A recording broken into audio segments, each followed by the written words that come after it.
possibly one of the most sensual erotic poets I have ever encountered. As mentioned before, Satin Lounge, parental advisory and explicit language will naturally flow tonight, as it really does every single Tuesday night. So use your discretion. She was named National Poetry Awards Erotic Poet of the Year. She's an accomplished writer and an advocate for LGBT issues and rights, and an active community contributor for Pride events globally, from London to LA. And she's the relief co-host of The Q, a radio show out of Fort Lauderdale, Florida, and will completely seduce you in her live shows, man. Satin Lounge, are you ready? Please help me welcome the scintillating Immani Love. Welcome, Immani. Thank you. Thank you so very much. Thank you for being here. Wow, you are so scrumptious. Mm-hmm. Thank you. Thank you very much. Thank you very much.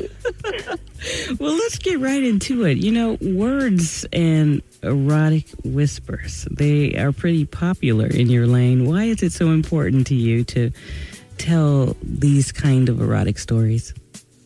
Well, eroticism and sexuality has always been taboo. Mm-hmm. And not many people talk about it. If they do talk about it, it's in whispers, behind closed doors. Mm-hmm. And it's almost unacceptable to be out in public and speak about your sexuality, which I think is horrible. I want people to embrace the beauty that is sexuality and sensuality.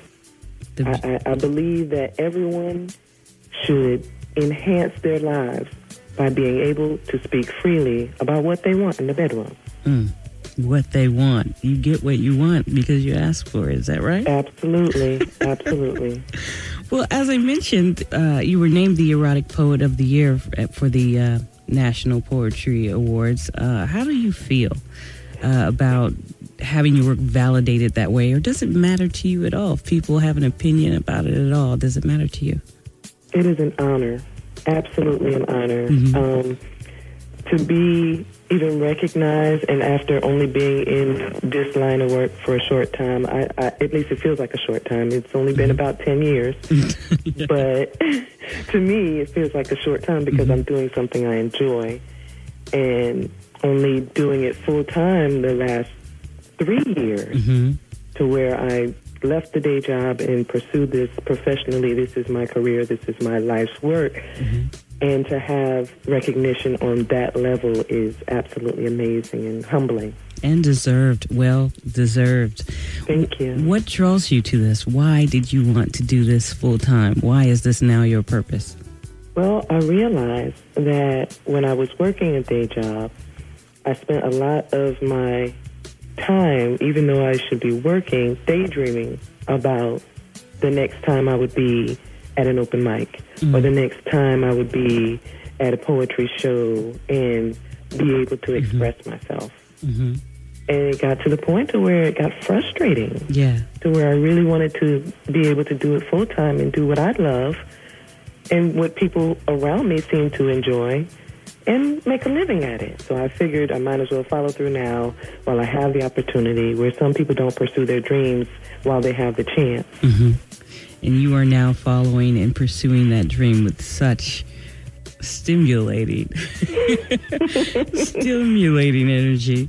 Sensuality is obviously very important to me. That's the vibe of this show. We have been trying, Team TSL, I've been trying to build a platform where our stories, as in LGBT stories, could be told authentically. And I sometimes think mainstream defines us through stereotypes a little bit. Absolutely. Can you explain the difference between pornographic and erotic poetry? Is there a difference in your opinion? It depends on the person who's listening. Okay. If you get offended easily by it, then it's pornographic. If you have the insight to listen to the words and visualize, it's poetry. some people are more open and more in tune with themselves, and they know what they like to hear, and they can see the visualization of the words, and they feel it, and it turns them on, and it makes them happy, all tingly inside. And then there's the people who haven't quite gotten to the point to where they're open enough to embrace what they enjoy, and even if they hear it or see it, they are ashamed. So then they feel it's pornographic, and that's a disappointing thing. That's what we're trying to work against. Right. The stereotypes that are out there on television, the various, sitcoms and movies and the gay and lesbian relationships in those shows aren't really accurately depicted. Okay, somebody's telling the truth. So when it comes down to what I'm saying, I kind of put it in your face exactly what I did last night. Wow. And I hope you enjoyed it, and I hope you did something similar. You're here. I got snaps. I'm hearing them all over the room. I do hear that. What are some of the misconceptions I'm specifically talking about lesbian erotica. What are some of the misconceptions about lesbian sex? We don't all focus on scissoring. It's just not something we all focus on. That is one common misconception that I have been battling. Like when people talk to me about my work and they say, well, you didn't say anything about, what you lesbians do. And I said, well, what do we lesbians do? Well, that scissoring thing. Well, describe, demonstrate.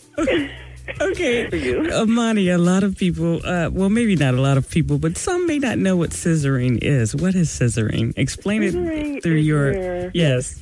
You basically put your legs in between your partner's legs, and you are bumping pussies while legs spread, so your partner's leg is on your shoulder as well as around your waist. And trying to maneuver that, it takes skill, that's for sure. And some people do enjoy that, but not every lesbian enjoys scissoring. It's almost impossible to imagine if you haven't done it or if you don't know the technique. You get no pleasure from it if you're not really in tune on how to do it properly. Imagine the different body types that are all over the world. I mean, some of us can't get our leg up there to begin with, so... Okay, there are some very non-flexible people who are like, put my leg where? And you lost them. So, that's one common misconception. Not all lesbians focus on scissoring. The touch-me-not studs or masculine entities of an LGBT community, that is not the norm. That is not what, if a lesbian dresses or cuts their hairstyle like a masculine person, that doesn't necessarily they don't enjoy getting their pussy ate. Okay? Like, I know very many quote-unquote studs or, stems even, studs and feminine. Yes. Who really enjoy being fingered and like to have their pussy eaten and like to reciprocate, and they want it both ways. They don't all strap up. You don't have to, expect that just because they dress like a man. There's a lot of different misconceptions that we have to embrace and dispel because it's unfair. There's quite a bit of variety over here. We use the word rainbow on purpose because there's a lot of different things happening, and what pleasures you, and it may not pleasure the other person next to you. And the stereotypes are, it's almost as if you have a male point of view who is scripting some of the stories, and I'm so happy that we finally, even though we have to go to the web to see them, some of the web series that are out today, to go find real relationships or real representations of what we're about.